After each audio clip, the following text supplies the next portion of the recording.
తిరుపతి రెడ్డితో వేదిక పంచుకుంటున్న డీకే అరుణ కలిసి పనిచేస్తున్న బీజేపీ ఎంపీ కాంగ్రెస్ ఎమ్మెల్యేలు ఢిల్లీలో కుస్తీ గల్లీలో దోస్తీ. అసలు కారణం ఏంటి?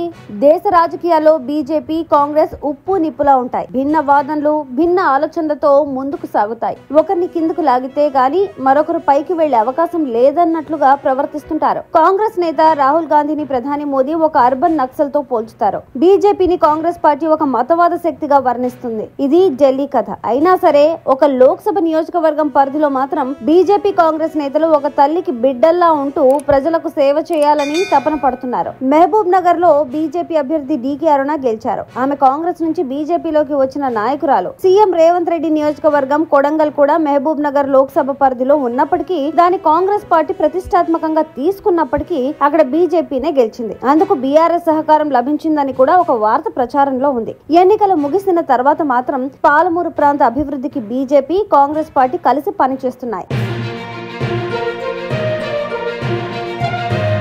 పాలమూరు సమగ్రాభివృద్ధికి బీజేపీ ఎంపీ అరుణ చాలా మంది కాంగ్రెస్ ఎమ్మెల్యేలతో కలిసి పథక రచన చేస్తున్నారు. ఢిల్లీలో ఎన్ని విమర్శలు చేసుకున్నా పాలమూరు అభివృద్ధికి కలిసి పనిచేద్దామన్న ఆలోచన వారిలో కనిపిస్తోంది. అభివృద్ధి పనులు సమీక్షలకు ఇరు పార్టీల నేతలు కలిసి హాజరవుతున్నారు. సీఎం రేవంత్ రెడ్డి హైదరాబాద్ ఢిల్లీలో బిజీగా ఉన్న కారణంగా నియోజకవర్గం పనులను ఆయన సోదరుడు తిరుపతి రెడ్డి చూస్తున్నారు. ఇప్పుడు తిరుపతి రెడ్డి ఏ సభకు హాజరైనా సరే ఆయనతో వేదిక పంచుకునేందుకు ఎంపీ డీకే అరుణ వెనుకాడడం లేదు.